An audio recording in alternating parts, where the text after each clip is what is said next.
દાહોદમાં ખખડધજ રસ્તાઓ પર ફરી હલકી કક્ષાના મટીરીયલ સાથે બનાવવામાં આવી રહેલા નવા રોડનો વિરોધ થઈ રહ્યો છે।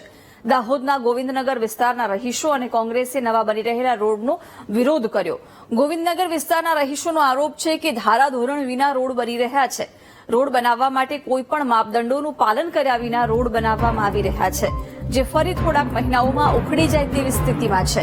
કોંગ્રેસે આરોપ લગાવ્યો કે રોડનું લેવલિંગ કર્યા વિના સીધું જ ઉપર ડામર પાથરી દેવાયું છે।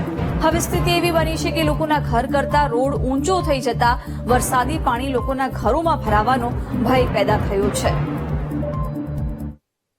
મને એવું લાગે છે કે મળતિયાઓને આપી, પેટા કોન્ટ્રાક્ટ આપી, મળતિયાઓને આપી અને જે કટકી ખવાવાની છે એ પ્રમાણે જે રીતે ધારાધોરણ છે એ પ્રમાણે આ રોડ બનતો નથી। અહીંયા અમે આવીને કોન્ટ્રાક્ટરને પૂછ્યું કે તમારું ટેન્ડરની કોપી આપો, તો એમણે એમ કીધું કે અમે સાથે લઈને ના ફરીએ, એટલે કોઈ વાંધો નહીં। પછી અમે સ્માર્ટ સિટીના એન્જિનિયર જે નીનામા સાહેબ છે એમને ટેલિફોનિક જાણ કરી। હવે એ કહે છે કે હું સ્માર્ટ સિટી ઓફિસની અંદર હું કામમાં વ્યસ્ત છું, એટલે એ પણ નહીં આવ્યા। એટલે અમારે દાહોદની જનતાની જે સુખાકારી છે એના માટે અમારે આ રોડ બંધ કરાવવો પડે। જો આ રોડ બની જાય તો આ જે તમે દેખો છો આના લેવલ, આ રોડ બ્લોક બનાવી ખોદીને આ રોડ બનાવવાનો હોય, જો ટેન્ડરમાં ના પણ હોય તો અમારી વિનંતી છે પ્રશાસનને કે આને નવો ટેન્ડર જાહેર કરી અને લોકોના ઘરમાં પાણી યા તો ગોવિંદનગર ખાતે આવેલી દુકાનોમાં પાણી ના ભરાય અને દાહોદની જનતાને સુખાકારી મળે એવી અમારી નમ્ર અપીલ છે।